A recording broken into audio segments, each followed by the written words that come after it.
نحمدہ و نصلی علی رسولہ الکریم اما بعد فاعوذ باللہ من الشیطان الرجیم بسم اللہ الرحمن الرحیم۔ آج میں آپ کے سامنے ایک بہت ہی پیاری حدیث لے کر حاضر ہوا ہوں۔ اس حدیث مبارکہ میں مال اور اولاد کے متعلق دعا بیان کی گئی ہے۔ یہ حدیث صحیح بخاری کی حدیث ہے۔ یہ حدیث 6334 ہے۔ میں آپ کے سامنے اس حدیث کا مفہوم بیان کرنے کی کوشش کرتا ہوں۔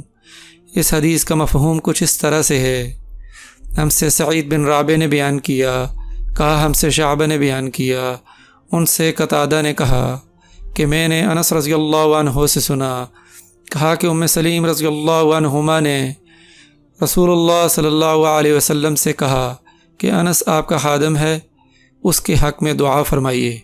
نبی کریم صلی اللہ علیہ وسلم نے دعا فرمائی، اللہم اکثر مالہ وولدہ وبارک لہ فیما عطیتہ، یا اللہ اس کے مال و اولاد کو زیادہ کر اور جو کچھ تو نے اسے دیا ہے اس میں اسے برکت عطا فرمائیو۔ سبحان اللہ سبحان اللہ، یہ بہت ہی پیاری دعا ہے۔ ہم اپنے مال میں برکت کے لیے، اولاد کے لیے اس دعا کو اپنی دعاؤں میں شامل کر سکتے ہیں۔ اللہ پاک مجھے اپنی دعاؤں میں اس دعا کو شامل کرنے کی توفیق عطا فرمائے۔ اللہ پاک مجھے اس حدیث مبارکہ پر عمل کرنے کی توفیق عطا فرمائے۔